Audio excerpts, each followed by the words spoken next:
In this video, I want to tell you about how to use neural networks to do multi-class classification, where we may have more than one category that we're trying to distinguish amongst. In the last part of the last video, where we had the handwritten digit recognition problem, that was actually a multi-class classification problem because there were 10 possible categories for recognizing the digits from 0 through 9. And so here I want to fill you in on the details of how to do that. The way we do multi-class classification in a neural network is essentially an extension of the one versus all method.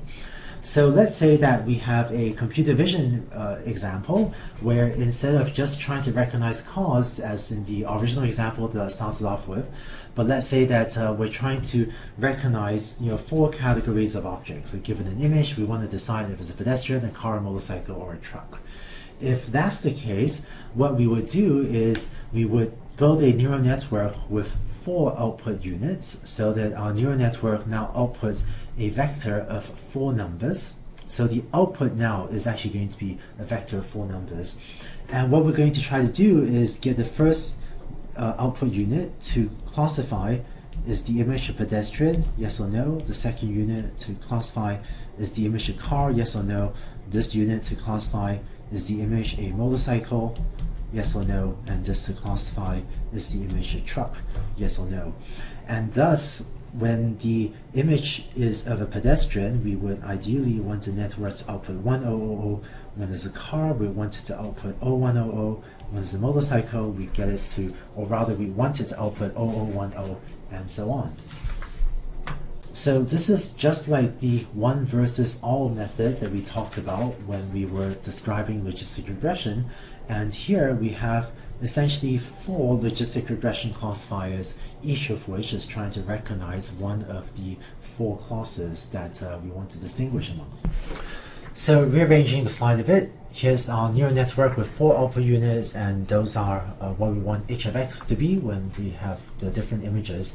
And the way we're going to represent the training set in these settings is as follows. So when we have a training set with different images of pedestrians, cars, motorcycles, and trucks, what we're going to do in this example is that whereas previously we had written out the labels as y being an integer from 1, 2, 3, or 4, instead of representing y this way, we're going to instead represent y as follows, namely yi will be either 1000 or 0100 or 010 or 001, depending on what the corresponding image xi is. And so one training example will be one pair xi comma yi, where xi is an image with one of the 4 objects, and yi will be one of these vectors. And hopefully we can find a way to get our neural network to output some value so that h of x is approximately y. And both h of x and yi, both of these are going to be, in our example, 4-dimensional vectors when we have 4 classes. So that's how you get a neural network to do multi-class classification. This wraps up our discussion on how to represent neural networks, that is on our hypothesis representation. In the next set of videos, let's start to talk about how to take a training set and how to automatically learn the parameters of the neural network.